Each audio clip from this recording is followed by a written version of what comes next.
हमारी बच्चियों को एकदम प्रेरणा से भर। और आदरणीय अभिनव जी का धन्यवाद देता हूं कि उन्होंने इस कार्यक्रम में मुझे आने का अवसर दिया है आप लोगों के बीच में।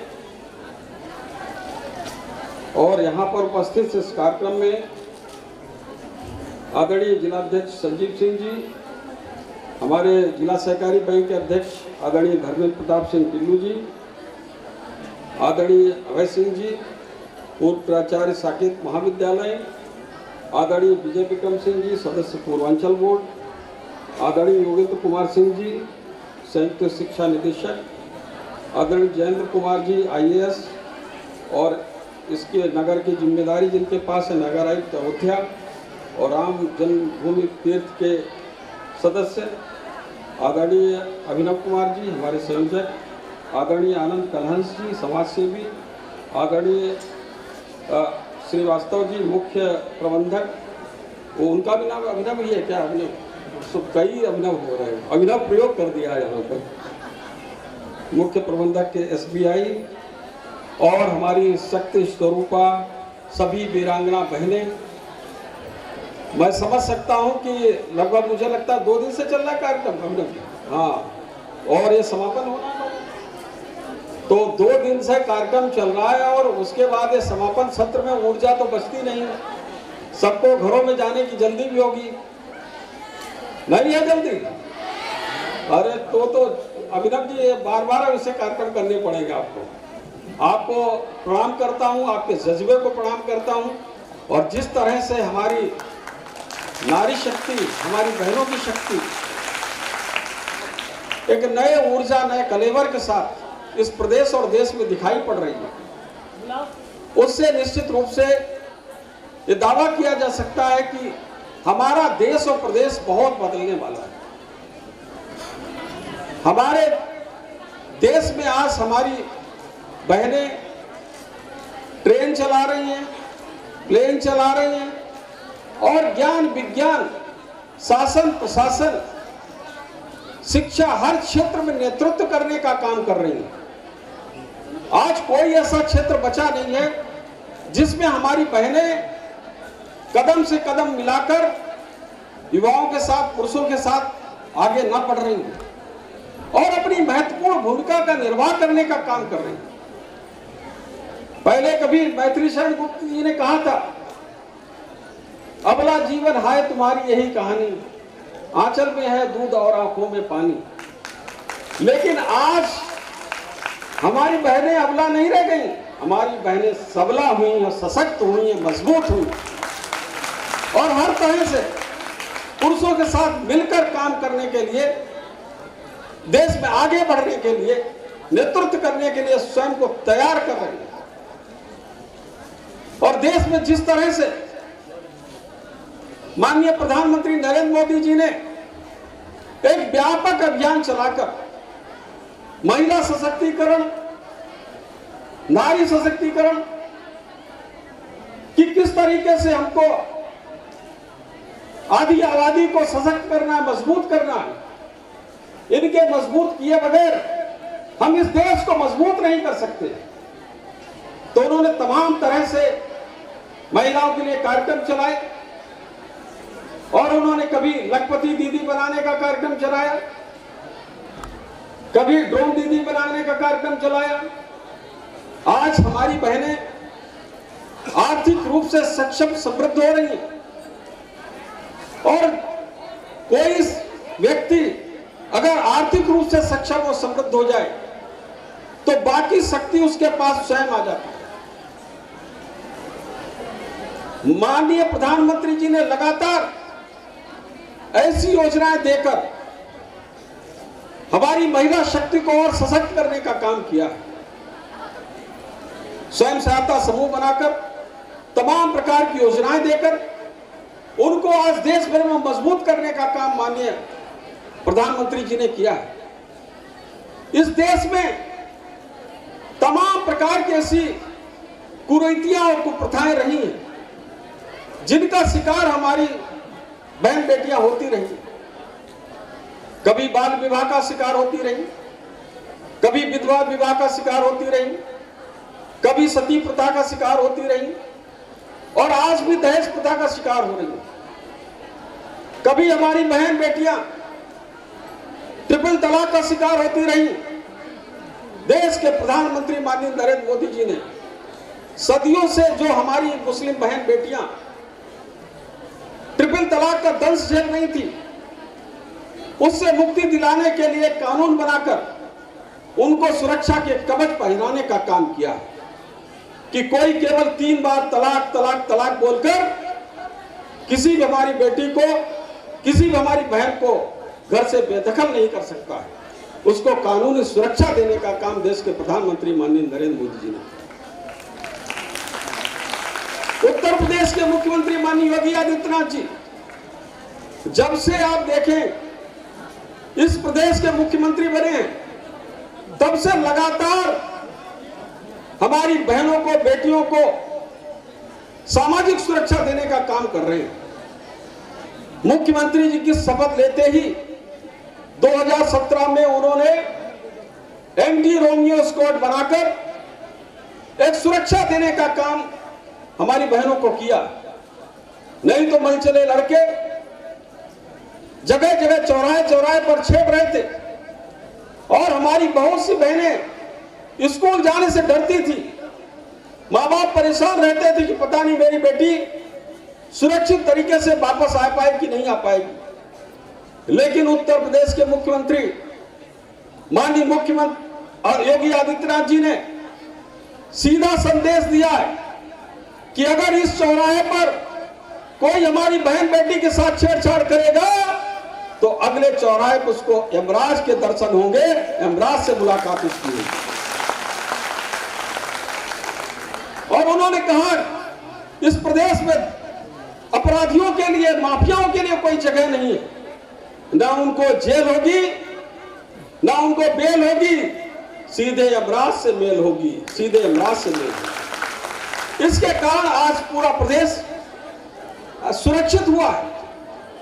हमारी बहन बेटियों को आगे निकलने में, कोई भी काम करने में, कोई उद्यम करने में आज उनको डर नहीं लगता है।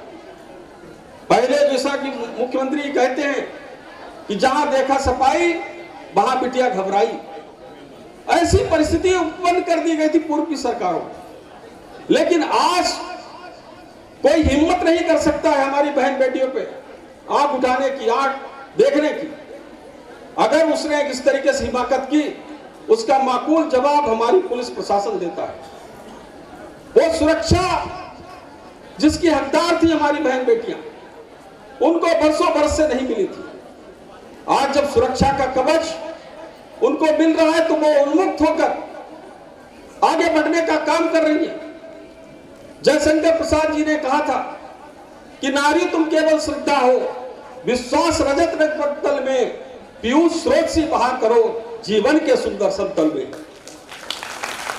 तो जीवन के सुंदर समतल में एक पीयूष स्रोत की तरह स्वाभाविक गति के तरह बहा करो।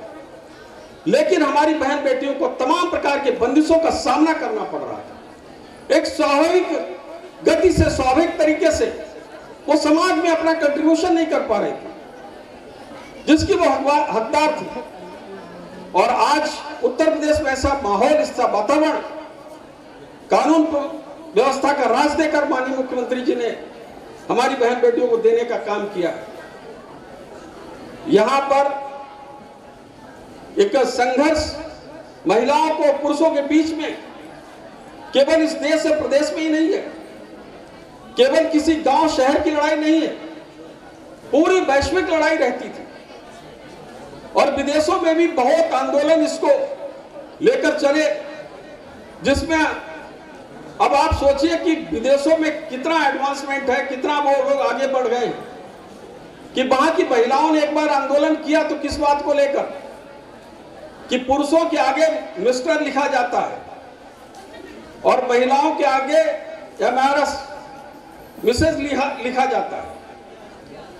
और जब उससे पहले जब शादी नहीं होती तो मिस लिखते हैं, MISS, और शादी होने के बाद एमआरएस लिखते हैं, मिसेज लिखते हैं। तो उन्होंने कहा कि पुरुष तो केवल मिस्टर ही रहता, चाहे शादी हो जाए चाहे ना शादी हो जाए। लेकिन हम शादी से पहले मिस रहते हैं, शादी के बाद मिसेज हो जाते हैं। तो उसको लेकर एक आंदोलन चला विदेशों, पश्चिमी देशों, और आंदोलन के बाद समाधान किया गया कि जो भी महिलाएं हैं इस तरीके से अगर मिसेज नहीं लिखना चाहती हैं तो मिस लिख सकती है या मिस, और मिस लिख के पता नहीं चल सकता है, जिसको हम लोग सुश्री भी बोलते हैं, कि वो विवाहिता है या नहीं विवाहिता है। तो ये आंदोलन विदेशों में चला। आज हम तो बहुत आगे, यहां पर हमारी बहुत सी बहनें हैं कि खुले रूप में श्रीमती लिखती हैं, किसी प्रकार का भेदभाव नहीं है। हमारे समाज में कुछ उत्पाती, कुछ गलत लोगों ने इस व्यवस्था को बिगाड़ने का काम किया। हमारे देश में तो अभी संजीव जी कह रहे थे, नारी यत्र पूजन्ते रमन्ते तत्र देवता, ये हमारी संस्कृति है। नारी तो नारायणी है, हमारी संस्कृति है। हमने नारी को पूजने का काम किया है, दुर्गा को पूजने का काम किया है। और दुर्गा जी का जब वो आता है नवरात्र का त्योहार, किस तरीके से हम बच्चियों को चरण छूते हैं और वो प्रणाम करने का काम करते हैं, सब लोग जानते हैं। तो किस तरीके से सक्षम मजबूत हमारी बहनों को, हमारी पुरातन संस्कृति है, लेकिन इस संस्कृति को हम भूलते चले गए। तमाम लोगों ने इसको गलत तरीके से विद्रूपण करने का काम किया है, अपने स्वार्थ में या गलत चीजों को अपेक्षा करके। आज ये प्रदेश और देश फिर से जाग उठा है, और मुझे लगता है कि ये हमारी नारी शक्ति मिलकर इस प्रदेश के विकास के लिए, इस देश के विकास के लिए आगे बढ़ रही है। आज हर दिशा में जिस तरह कल्पना नहीं कर सकते। अभी आप लोग वही नारा लगा रहे थे, कोमल है कमजोर नहीं है। तो ये क्यों आया? और एक साइंटिफिक रिसर्च भी है कि फिजिकली रूप से हो सकता है पुरुष ज्यादा ताकतवर हो, लेकिन बायोलॉजिकली जो है महिलाएं ज्यादा ताकतवर होती है। ये रिसर्च है, तो ये आप कमतर नहीं मानिए, बायोलॉजिकल ताकत आप में ज्यादा है। तो इस तरीके से महिलाओं की शक्ति को पहचानने की आवश्यकता है, और आप स्वयं को भी अपने भीतर वो जज्बा भरिए। लेकिन व्यवहारिक जगत में जाते समय कुछ चीजों का ध्यान रखना पड़ता है। आपके सामने जब संघर्ष आप करेंगे, समाज में जाएंगे, तो तरह तरह की चुनौतियां आपके बीच में खड़ी होंगी। उस समय आपको लगेगा कि इन चुनौतियों का सामना कैसे पड़े, और उसको लेकर समाधान मस्तिष्क करेगा कि किस तरीके से। कभी कभी हम सब लोग जब जीवन में संघर्ष करते हैं, ये केवल महिलाओं तक ही सीमित नहीं है, पुरुषों में भी है। कभी कभी हम टूट जाते हैं, और कभी कभी लगता है कि हम इससे बेहतर है जीवन लीला को समाप्त कर लें, आत्महत्या कर लें। लेकिन अगर ऐसा कभी विचार आए, वो विचार अपने मस्तिष्क में जितनी जल्दी हो सके क्रश कर देना चाहिए। ऐसा विचार कभी लाने की आवश्यकता नहीं, जीवन में संघर्ष करने की आवश्यकता है। आपको देखना है कि माता सीता जी ने किस तरीके से संघर्ष किया, अपनी जीवन लीला को समाप्त नहीं किया। रामायण में अगर माता सीता जी को देखते हैं, तो उसी तरह से महाभारत में किस तरीके से द्रौपदी ने अपने जीवन में संघर्ष की गाथा लिखने का काम किया। उन्होंने जीवन को समाप्त करने का काम नहीं किया। और उसके बाद हमारी बहुत सी वीरांगनाएं हैं जिनका एक अपना इतिहास है। रानी लक्ष्मीबाई किस तरीके से जूझती रही, तमाम ऐसी वीरांगना बहनें हैं जिन्होंने इतिहास लिखने का काम किया है। मैं आज के दिन आप सब लोगों को शुभकामनाएं देता हूं कि आप इस समाज में बढ़कर आप अच्छे स्थान पर प्राप्त करें, आप शासन प्रशासन की व्यवस्था को संभालने का काम करें, और उसके बाद आप एक नेतृत्वकर्ता इस समाज में बने, और अपने साथ साथ इस समाज का भी विकास की जिम्मेदारी अपने कंधों पर लें।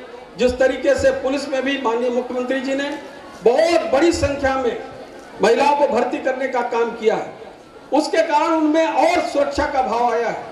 और मैं आज प्रदेश की सभी अभी अपनी बहनों को शुभकामनाएं देता हूं कि यहाँ पर पूरा वातावरण प्रदेश में आप लोगों के लिए सुरक्षित है। आप लोग आगे बढ़िए और इस देश का विकास करिए, और विकास का नेतृत्व करने में अपनी जो भूमिका हो सकती है उस भूमिका को निर्वाह करने के लिए आप खुद को तैयार करिए। और अभिनव न्यास द्वारा जो कार्यक्रम किया जा रहा है मुझे लगता है कि कई प्रकार के इन्होंने कार्यक्रम आज किए हैं, उससे आपके भीतर आत्मबल भी मजबूत होगा और आपको जो प्रशिक्षण मिला है वो जीवन में बहुत काम आने वाला है। तमाम ऐसी बातें यहाँ पर हुई होंगी जिससे थोड़ी थोड़ी चीजों से हमारा जीवन बदलता रहता है। आज के दिन आप सब लोगों को बहुत बहुत शुभकामनाएं देते हुए मैं अपनी वाणी को विराम देता हूँ। जय